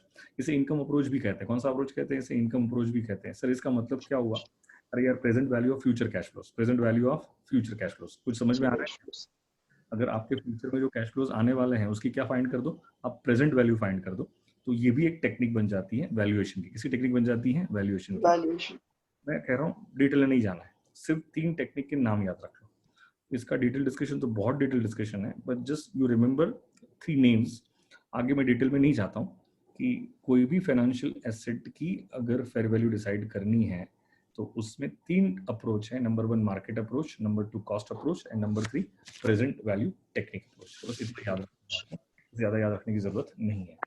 अब मुझे बताओ आगे की अगर बात करें कि नॉन फाइनेंशियल एसेट को अगर वैल्यू करना है, नॉन फाइनेंशियल एसेट में क्या क्या आता है? तो बिल्डिंग है, फर्नीचर है, एयरक्राफ्ट है, मशीनरी है। अगेन मैं कह रहा हूँ financial asset, non financial asset क्या है, वो इंड AS 32 में प्रॉपर क्लियर हो जाएगा आपको फाइनेंशियल इंस्ट्रूमेंट्स में, इसीलिए अभी डिटेल में नहीं जाते हैं। अगर बिल्डिंग, फर्नीचर, एयरक्राफ्ट, मशीनरी है, अगर फेयर वैल्यू डिसाइड करनी है तो fair value, non financial asset की फेयर वैल्यू डिसाइड करने के लिए उसकी हाईएस्ट और बेस्ट यूज ऑफ एसेट को देखा जाता है। किसको देखा जाता है? मेरे पास एक मशीनरी है, मुझे उसकी फेयर वैल्यू डिसाइड करनी है तो मुझे उसका हाईएस्ट और बेस्ट यूज देखना पड़ेगा। क्या देखना पड़ेगा? मुझे उसका हाईएस्ट और बेस्ट यूज देखना पड़ेगा। सर एग्जांपल लेके समझा दो। मशीनरी की एक्चुअल कैपेसिटी 5000 यूनिट्स की है। पहले मुझे बताओ, Ind AS 113 market based situation consider करता है कि एंटिटी बेस्ड सिचुएशन कंसीडर करता है? Market base. वो एंटिटी बेस्ड सिचुएशन कंसीडर नहीं करता है। मशीनरी की एक्चुअल प्रोडक्शन कैपेसिटी 5000 यूनिट्स की है, लेकिन उसका करंट यूटिलाइजेशन 2000 यूनिट्स है। तो अब मुझे बताओ, एंटिटी की सिचुएशन के अकॉर्डिंग एंटिटी कितना प्रोड्यूस कर रही है? 2000 यूनिट्स ही प्रोड्यूस कर रही है। सर एंटिटी क्यों ऐसा कर रही है? भाई मार्केट में उसकी प्रोडक्ट की डिमांड ही नहीं है 2000 यूनिट से ज्यादा। अगर 2000 यूनिट से ज्यादा उसके प्रोडक्ट की डिमांड नहीं है तो आपको क्या लग रहा है, क्या एंटिटी को 5000 यूनिट्स मैन्युफैक्चर करने चाहिए कि 2000 ही करने चाहिए? 2000 ही करने चाहिए। 2000। लेकिन इस नॉन फाइनेंशियल एसेट मतलब मशीनरी की फेयर वैल्यू डिसाइड करने के लिए इंड AS 113 का कहना ये है, इंड AS 113 ये कहता है कि उस एसेट का हाईएस्ट और बेस्ट यूज देखो। मुझे बताओ, अगर एंटिटी बेस्ड सिचुएशन को कंसीडर न करे, अगर उसका हाईएस्ट और बेस्ट यूज देखे तो मुझे बताओ वो मैक्स कितना, हाईएस्ट कितने यूनिट्स प्रोड्यूस कर सकता है? 5000 यूनिट्स प्रोड्यूस कर सकता है। तो fair must be highest and best use. आज एंटिटी 2000 यूनिट्स मैन्युफैक्चर कर रही है, उस सिचुएशन को ध्यान में नहीं रखना है। आपको ये ध्यान में रखना है कि इस एसेट से हाईएस्ट और बेस्ट प्रोडक्शन कितना हो सकता है। मैंने आपको पहले भी वही कहा कि Ind AS 113 market based hypothetical situation को कंसीडर करता है, वो एंटिटी की सिचुएशन कंसीडर करता नहीं है। I hope you get my point clear.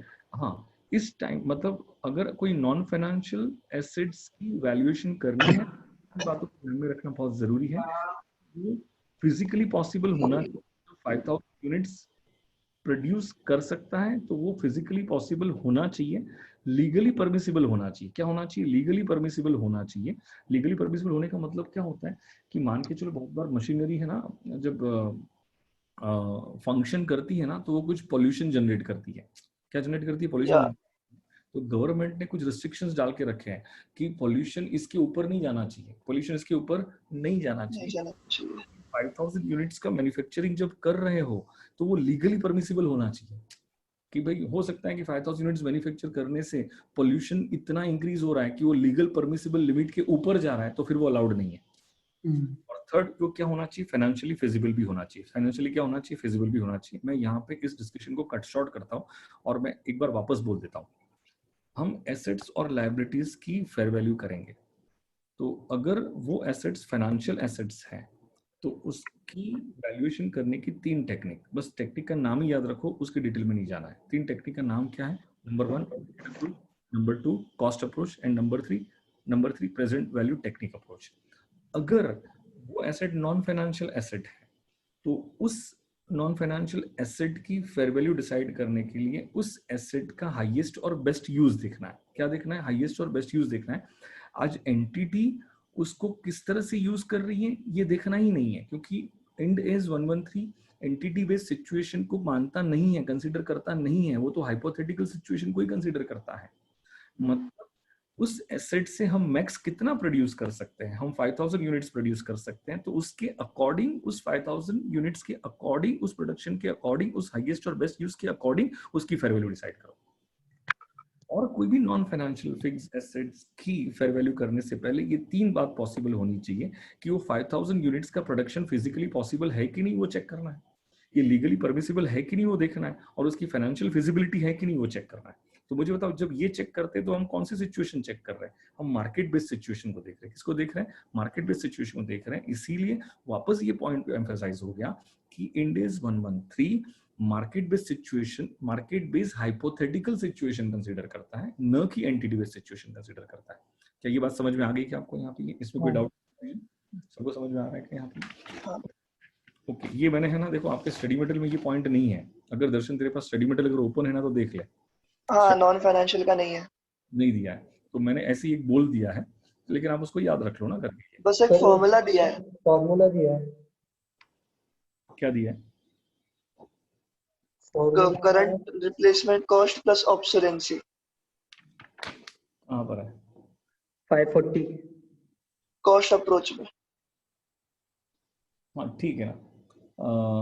Cost approach में एक फॉर्मूला देके रखा हुआ है। क्या देके रखा है? For non financial asset current replacement cost plus obsolescence. Obsolescence मतलब क्या होता है ना कि ठीक है, इस पे डिस्कशन नहीं, बेरेंटेर नहीं, मतलब ऑब्सोलेसेंस मतलब ऐसा हो गया कि अभी भी उसकी यूजफुल लाइफ तो है, हाँ, लेकिन ड्यू टू टेक्नोलॉजिकल चेंजेस, मतलब अब ये काम में नहीं आएगा।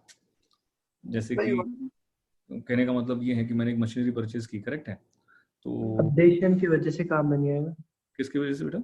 अपडेशन मतलब हाँ, अपडेट हुआ है। अपडेट हुआ मतलब इन द सेंस कि अब वो मेरी मशीनरी की जो प्रोडक्शन कैपेसिटी है वो 1 लाख यूनिट्स की है। अब उसकी अभी मेरे प्रोडक्ट की मार्केट डिमांड होगी 10 लाख यूनिट्स। इन स्पाइट उस एसेट की यूजफुल लाइफ अभी भी है, लेकिन फिर भी वो मेरे काम की नहीं है, क्योंकि मेरी मार्केट डिमांड अब कितनी होगी ना, 10 लाख यूनिट्स होगी, और उसकी प्रोड्यूस करने की कैपेसिटी कितनी है? 1 लाख यूनिट्स की है। तो ये एसेट क्या बन गई? ऑब्सोलीट बन गई। क्या बन गई? ऑब्सोलीट बन गई। तो उसे ऑब्सोलेसेंस कहते हैं करके यहाँ पे।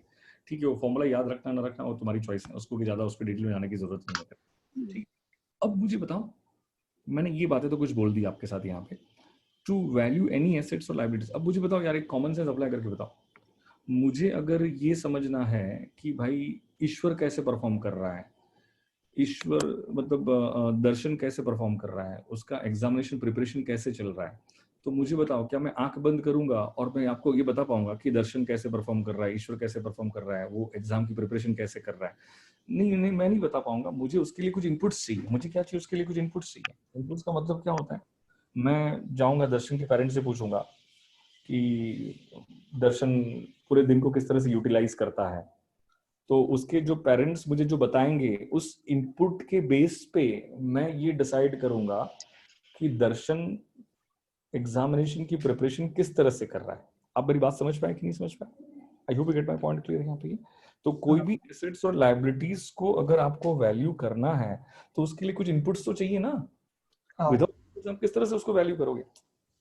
मुझे दर्शन के परफॉर्मेंस को इवैल्यूएट करना है, मुझे ईश्वर के परफॉर्मेंस को इवैल्यूएट करना है, तो आई नीड सम इनपुट्स कि भाई तूने कितनी पढ़ाई की, तू टाइम किस तरह से स्पेंड कर रहा था। मैं तेरे पेरेंट्स से पूछूंगा, तेरे फ्रेंड से पूछूंगा, तो मुझे ये सारे इनपुट से ये समझ में आएगा कि ये सारे इनपुट से मैं ये जजमेंट ले पाऊंगा कि भाई तेरा परफॉर्मेंस मैं किस तरह से इवैल्यूएट करूं, तो उसके लिए मुझे इनपुट्स चाहिए। तो बात कॉमन सेंस वाली बात है यार, कोई भी एसेट्स और लायबिलिटीज को अगर वैल्यू करना है तो वी नीड सम इनपुट्स। और इनपुट्स, अभी मैं आगे बढ़ सकता हूँ क्या, ये इनपुट समझ में आया कि नहीं आया? समझा। समझा ना ईश्वर? समझा। अथर्व देसाई, ओके। और कौन कौन है, कितने जन बचे हैं, बाकी सब कितने जन भाग गए हैं? 5 ही जन बचे हैं। Oh good. तो दर्शन है, ईश्वर है, अथर्व देसाई है, साक्षी है, और दूसरा कौन है? तेजल। तेजल है, ओके। बाकी सब भाग गए, ओके। तो अब मुझे बताओ, इनपुट्स 2 टाइप के होते हैं। नंबर 1 एक ऑब्जर्वेबल इनपुट्स होता है, और दूसरा क्या होता है? अनऑब्जर्वेबल। अब मैं धीरे धीरे बात करता हूँ उस पर,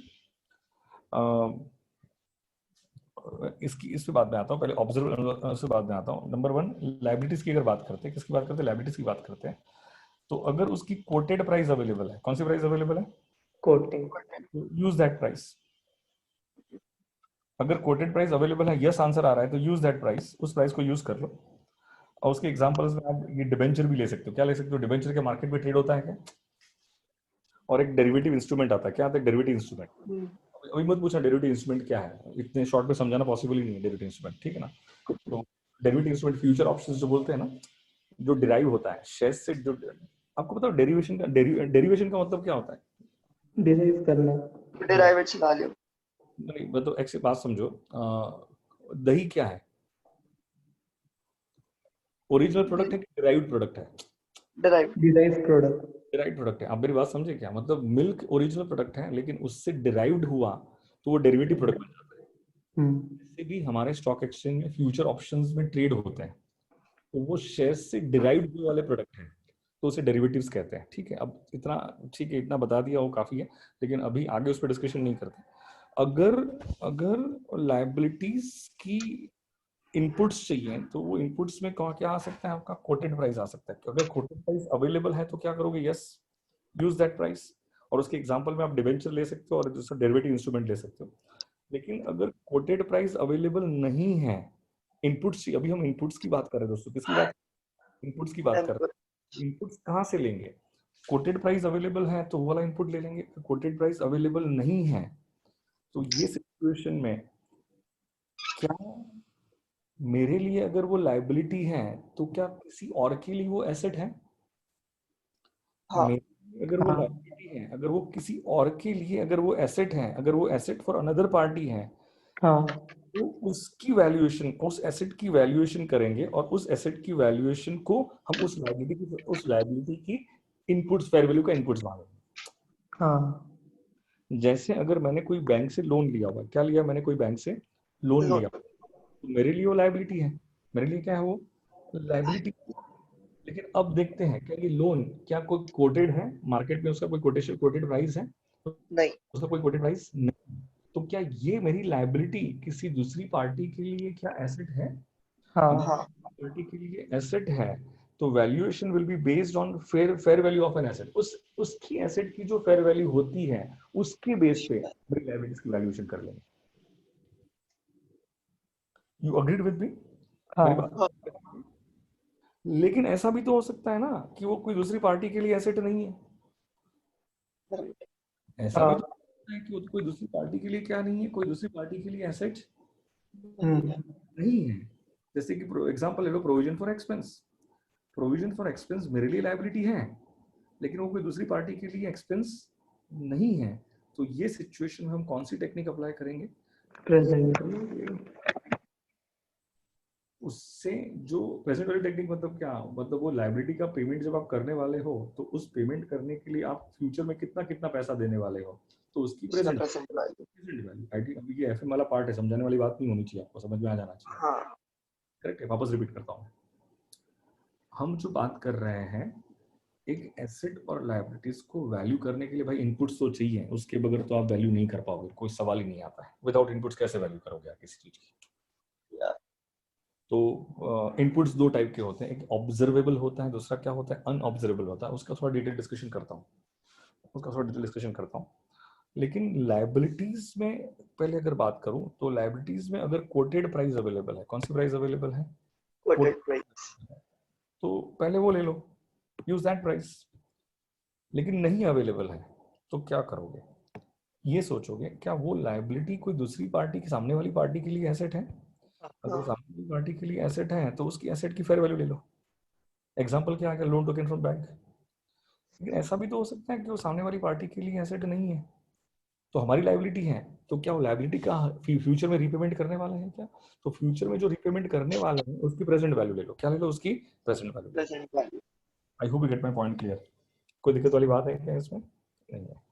अब आगे चलते हैं। फेयर वैल्यू हिरार्की भी, इनपुट में भी लेवल 1 इनपुट आते हैं। कौन से इनपुट आते हैं? लेवल 1 इनपुट आते हैं। अभी खत्म हो रहा है, अभी यहाँ पे एंड हो रहा है।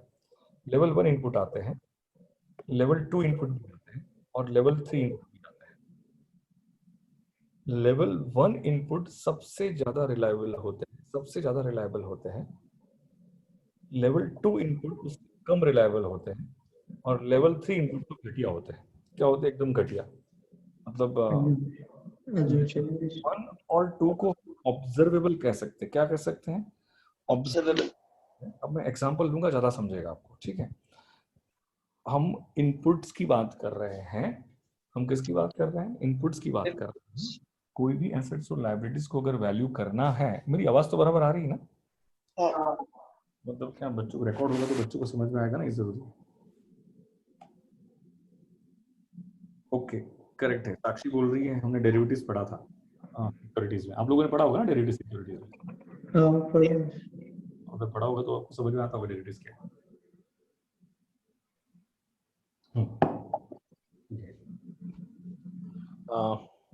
बोलना स्टार्ट करता हूँ मैं।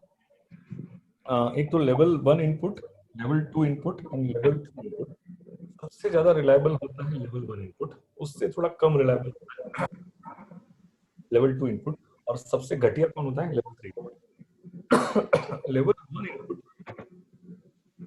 हम मार्केट से लेते हैं, मार्केट और कोटेड प्राइस से लेते हैं। किससे लेते हैं? कोटेड प्राइस पे लेते हैं। मुझे अगर मेरे बिल्डिंग को वैल्यू करना है, किसको वैल्यू करना है? मुझे मेरे बिल्डिंग को वैल्यू करना है, तो मैं उसके इनपुट क्या लूं? इनपुट क्या लूं? मुझे बिल्डिंग की वैल्यू करनी है तो मैं उसके लिए इनपुट क्या लूं? क्या कोई ब्रोकर को पूछूं? एजेंट को पूछूं? क्या कोई बिल्डर को पूछने जाऊं? क्या उसकी म्युनिसिपल वैल्यूएशन ले? क्या ले लो? उसकी म्युनिसिपल वैल्यूएशन ले लो। सुनो, मैं अब समझाता हूँ एक बात को। जब भी कोई आप फ्लैट परचेस करते हो ना, तो उस फ्लैट की एक म्युनिसिपल वैल्यूएशन होती है। जैसे कि मैंने रिसेंटली एक प्रॉपर्टी परचेस की थी 90 लाख रुपीस में। तो एग्रीमेंट 90 लाख रुपीस पे नहीं बनता है। एग्रीमेंट किससे बनाते पता है क्या? क्योंकि अब मुझे बताओ स्टैम्प ड्यूटी किस पे जाएगी? जो नहीं, आप जिस प्राइस पे एग्रीमेंट करोगे उस प्राइस पे आपकी स्टैम्प ड्यूटी स्टैम्प जाएगी। Duty, right. अगर मैं 90 लाख पे अगर उसका एग्रीमेंट बनाता हूँ मेरे बायर के साथ, तो मुझे 90 लाख पे 7% पे करना पड़ेगा। तो बताओ 90 लाख मल्टीप्लाई बाय 7% कितना हो जाता है? 6,30,000। तो मेरी स्टैम्प ड्यूटी जाएगी 6,30,000। लेकिन जनरली जब हम स्टैम्प ड्यूटी बनाने जाते हैं ना, और मतलब आई वुड रादर एग्रीमेंट करने जाते हैं ना, तो हम हर एक एरिया की अपनी म्युनिसिपल वैल्यूएशन होती है, तो उसका एक रेकनर होता है।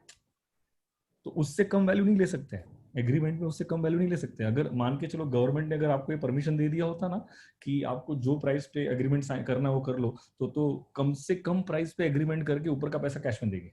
आप समझे मेरी बात को? समझ में आ रहा है क्या मैं क्या बोल रहा हूँ? साक्षी समझ में आ रहा है क्या मैं क्या बोल रहा हूँ? अथर्व देसाई समझ में आ रहा है क्या? म्युनिसिपल वैल्यूएशन होती है, उस म्युनिसिपल वैल्यूएशन से कम में एग्रीमेंट हो ही नहीं सकता है। अगर मुझे मेरे बिल्डिंग को वैल्यू करना है तो आपको क्या लग रहा है सबसे रिलायबल क्या होगा? मैं कोई ब्रोकर को, कोई एजेंट को जाके पूछूं वो वाली वैल्यू ज्यादा रिलायबल होगी, कोई बिल्डर को जाके पूछूं वो वाली वैल्यू ज्यादा रिलायबल होगी, कि म्युनिसिपल वैल्यूएशन सबसे ज्यादा रिलायबल होगी? म्युनिसिपल। तो वो मेरा ऑब्जर्वेबल इनपुट है। मेरा कौन सा इनपुट है? मेरा ऑब्जर्वेबल। ऑब्जर्वेबल। नहीं समझे मेरी बात को आप? You get my point clear what I mean to say? मतलब हमें ऐसे इनपुट्स लेने हैं वैल्यू करने के लिए। मुझे अगर ये देखना है कि ईश्वर की पढ़ाई बराबर चल रही कि नहीं चल रही है, तो मुझे ऐसा लग रहा है उसके लिए मेरे पास दो इनपुट्स है, एक तो उसके पेरेंट्स, दूसरा उसके फ्रेंड्स। मुझे बताओ सबसे ज्यादा रिलायबल कौन रहेगा, पेरेंट्स या फ्रेंड्स? पेरेंट्स। मैं तो पेरेंट्स को ही पकड़ूंगा, पहले मैं पेरेंट्स ही पूछूंगा। अगर पेरेंट्स नहीं मिला तो किसको पूछूंगा? फ्रेंड्स को। आप मेरी बात समझे कि नहीं समझे मैं क्या बता रहा हूँ आपको? अगर मुझे मेरी बिल्डिंग की वैल्यू करनी है तो सबसे ज्यादा रिलायबल इनपुट किससे मिलेगा? ब्रोकर एजेंट से मिलेगा, बिल्डर से मिलेगा, कि म्युनिसिपल वैल्यू से? वहां पे तो रेडीमेड वैल्यू लिखी है यार, उसे कोटेड प्राइस कहते हैं ना। कौन सी प्राइस कहते हैं? कोटेड प्राइस कहते हैं। और वो सबसे ज्यादा रिलायबल होगी। तो उससे कौन सा हम उससे हम क्या कहते हैं? ऑब्जर्वेबल इनपुट कहते हैं। कौन सा इनपुट कहते हैं उससे? ऑब्जर्वेबल इनपुट कहते हैं। लेकिन अब मान के चलो कि ऐसा कोई एरिया है जहां पे अभी भी म्युनिसिपल ने कोई ऐसा रेकनर रेडी नहीं किया है, उसकी वैल्यू नहीं है, म्युनिसिपल वैल्यूएशन अवेलेबल नहीं है। तो मुझे बताओ ये सिचुएशन में अब हम क्या करेंगे? अब बताओ पेरेंट्स से मुझे कोई इनपुट नहीं मिला ईश्वर के बारे में, तो मुझे बताओ मैं अब किसको अब मैं इनपुट किसका लूंगा? क्या उसके फ्रेंड्स का लूंगा कि नहीं लूंगा? लेकिन मुझे बताओ फ्रेंड्स का इनपुट पेरेंट्स के इनपुट जितना रिलायबल होगा कि उससे थोड़ा कम होगा? थोड़ा कम। तो उससे क्या होगा? थोड़ा कम होगा। अगर किसी एरिया में म्युनिसिपल वैल्यूएशन अवेलेबल नहीं है मतलब कोटेड प्राइस अवेलेबल नहीं है। कौन सी प्राइस अवेलेबल नहीं है? कोटेड प्राइस अवेलेबल नहीं है। तो क्या ये सिचुएशन में क्या मैं बिल्डर का इनपुट ले सकता हूँ? हाँ ले, which is less reliable then level 1 input. ये भी इनपुट मान्य है, कोई दिक्कत नहीं है, अग्रीड है, लेकिन वो लेवल 1 से थोड़ा कम रिलायबल है, लेवल 1 से थोड़ा कम रिलायबल है। और लेवल 3 इनपुट को तो हम सबसे घटिया मानते हैं। मतलब हमारे पास ना लेवल 1 अवेलेबल है ना लेवल 2 अवेलेबल है। फिर आपको जो लग रहा है ना वो इनपुट ले लो, आपको जो लग रहा है वो इनपुट ले लो। फिर तो वो जो लग रहा है वो इनपुट ले लो, तो वो तो क्या हो गया ना, अनऑब्जर्वेबल हो गया ना। क्या हो गया आपका? Unobservable machinery not available in the market. तो फिर सब्जेक्टिव वैल्यूएशन हो जाएगा ना। कौन सा वैल्यूएशन हो जाएगा? सब्जेक्टिव वैल्यूएशन हो जाएगा। इश्यू के बारे में मुझे इनपुट चाहिए थे, पेरेंट्स से नहीं मिले, किसी से नहीं मिले, फिर तो मैंने सोचना चालू कर दिया कि इश्यू अच्छा पड़ता ही है। बताओ ये ऑब्जर्वेबल इनपुट हुआ कि अनऑब्जर्वेबल इनपुट हुआ?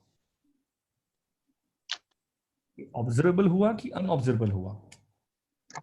अनऑब्जर्वेबल हुआ। तो ये लिस्ट रिलायबल होता है। ये क्या होता है आपका? लिस्ट रिलायबल होता है। मतलब कोई भी एसेट्स और लायबिलिटीज की वैल्यूएशन करने के लिए, कोई भी एसेट्स या लायबिलिटीज की वैल्यूएशन करने के लिए हमें इनपुट्स चाहिए। क्या चाहिए? इनपुट्स चाहिए। लेवल 1 इनपुट हम मार्केट से लेते हैं, कोटेड प्राइस से लेते हैं। Level 2 input other than coated price होता है। ये भी ऑब्जर्वेबल है, लेवल 2 वाला भी ऑब्जर्वेबल है, लेकिन वो लेवल 1 से लेस रिलायबल है। और लेवल 3 तो घटिया ही है। क्यों घटिया है? क्योंकि वो तो सब्जेक्टिव है ना, assumptions पे। वो तो असम्पशन पे चल रहा है, वो तो मतलब एकदम घटिया हो गया। आई hope you get my point clear यहाँ पे। देखो आपके स्टडी मटेरियल में तीनों तीन लेवल का डिस्कशन दिया हुआ है, हाँ दिया है ना यहाँ पे। तो वो डिस्कशन आपका इनपुट 3, इनपुट 2, इनपुट 1 करके। अब मुझे बताओ एक सेकंड, एक और उसका डिस्क्लोजर वाली बात कर देता हूँ। मान के चलो एक कंपनी की बैलेंस शीट में 100 करोड़ की एसेट दिख रही है। कितने की एसेट दिख रही है? 100 करोड़। एसेट का जो टोटल आ रहा है वो कितना आ रहा है? 100 करोड़ आ रहा है। कितना आ रहा है? 100 करोड़ आ रहा है।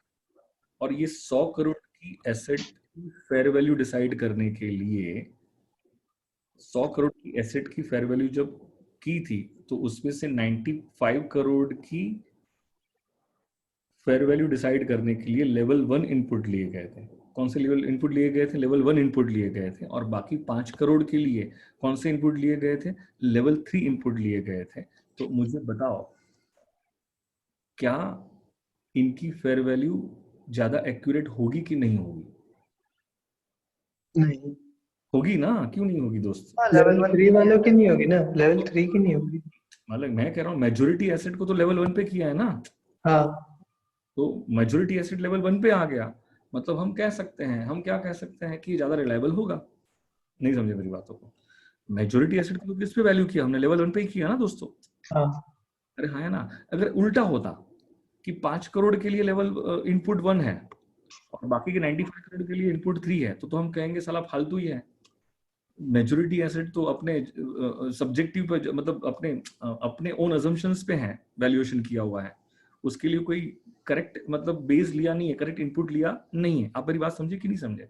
अगर 100 करोड़ की वैल्यू करने के लिए अगर मेजोरिटी एसेट्स अगर लेवल 1 इनपुट से वैल्यू किया गया है तो वो ज्यादा रिलायबल है दोस्तों।